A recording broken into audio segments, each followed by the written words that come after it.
Namaste, Hamesha Khush Raho. Bitia, my name is JV and Manisha Singh. Today I am teaching you preparation of bread in subject Food Process Technology Lab and discipline is Food and Biotechnology. Now let's start the topic. Then what ingredients are required for making bread? First of all, we need weighing scale, measuring jug, sieve, measuring spoons, mixing bowl, mixing spoon, timer, loaf tin, cooling rack, baking oven, 200 grams strong white flour, 1 into 7 grams sachet quick yeast, 1 into 5 ml spoon salt and 125 ml warm water. Then breads are a bakery product that leavened or raised by the carbon dioxide that are produced by the growth of yeast. Bread can be produced by mixing the ingredients by hands or by machines. People nowadays use machines to mix the bread because it is more convenient. Breads have different kinds of proportions and recipes depends on the traditional cultures.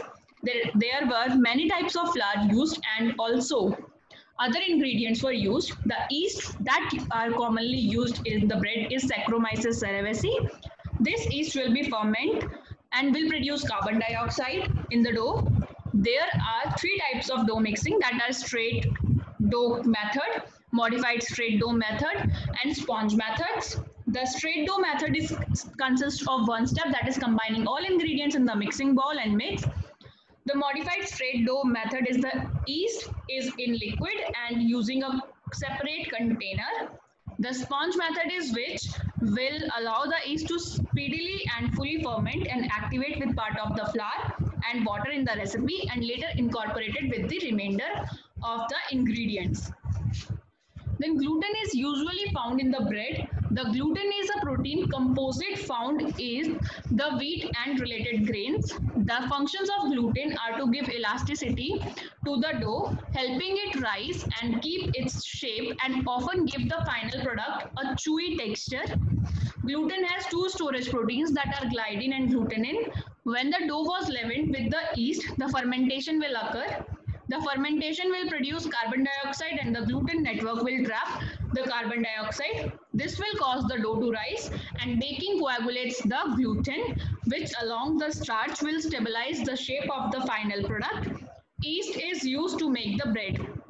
Yeast is a microbe which feeds on a sugar. Enzymes in yeast ferment sugar forming carbon dioxide and ethanol. The carbon dioxide makes the bread rise and the ethanol evaporates when the bread is baked. This experiment investigates how temperature affects the expansion of bread dough.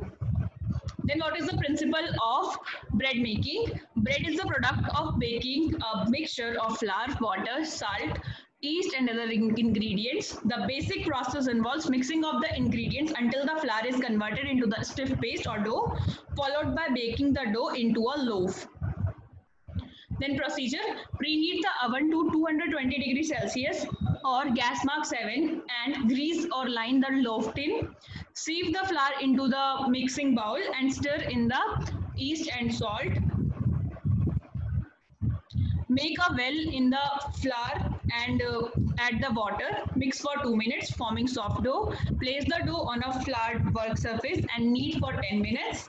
Put the dough into the loaf tin and leave to proof for 30 minutes. Bake for 25 minutes and then remove from the oven and allow for cooling. After cooling, slice them in the shape of breads. Precautions, use the right yeast, that is Saccharomyces cerevisiae. Make sure your yeast is in date, not expired. Time of baking, the best results come when you give your dough the time it needs to rise. Small differences in the amount of water, yeast or salt can make a big difference to your finished loaf.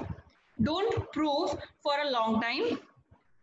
And bread with toppings, always prove it twice, once before and once after adding toppings and shaping it in the loaf tin or baking tray. Hope you all are satisfied with this session. If you have any query, please mention it in a comment box. I will resolve them whenever we have a live session. Thank you so much.